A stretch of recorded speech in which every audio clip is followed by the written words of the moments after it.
On Capitol Hill, the Senate Armed Services Committee, they are also getting briefings on the war. Lawmakers came out of that briefing saying their questions still are not answered.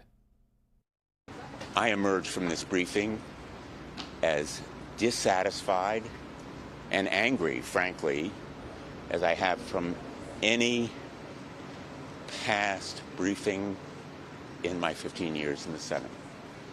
I am left with more questions than answers, especially about the cost of the war. My questions have been unanswered. Live to Capitol Hill now, and CBS News congressional correspondent Caitlin Huey-Burns. Caitlin, what else did they have to say? Is that a common message as they come out of that briefing? Well, many Democrats are coming out of this briefing telling us that they want to see public testimony from Secretary Rubio, from Secretary Hegseth, and others top leadership officials, administration officials, on the plan for Iran and the impetus for moving forward with this operation, this war. We've had many briefings up here on Capitol Hill. Lawmakers have, I should say, in private, closed-door, classified settings, and now there is an emerging call for officials to testify under oath in public.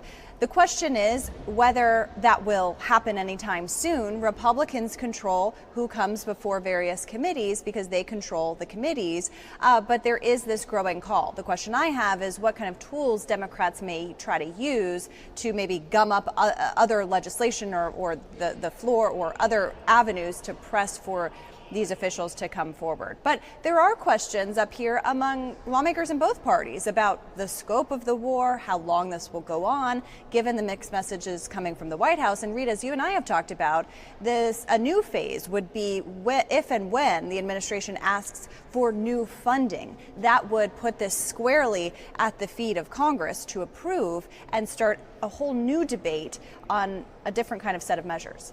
And yet it's a Congress that in the House and the Senate voted down the War Powers Resolution to try to call back some of the presidential powers relative to being able to have an action of war like this. Is anybody out there coming out of those briefings saying that they regret or that they wish that those resolutions had passed?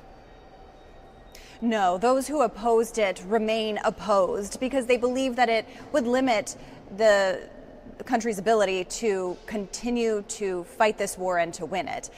So that is kind of a non-starter, at least at this point, Reed. And it's all kind of the caveat here. The longer this goes on, the longer, the more questions could arise. But at this moment in time, Republicans are by and large united around the president and the administration about this. Now, Lindsey Graham told reporters earlier today, and Lindsey Graham is a fierce advocate of the president and who has been really pushing for this operation in Iran, this war in Iran.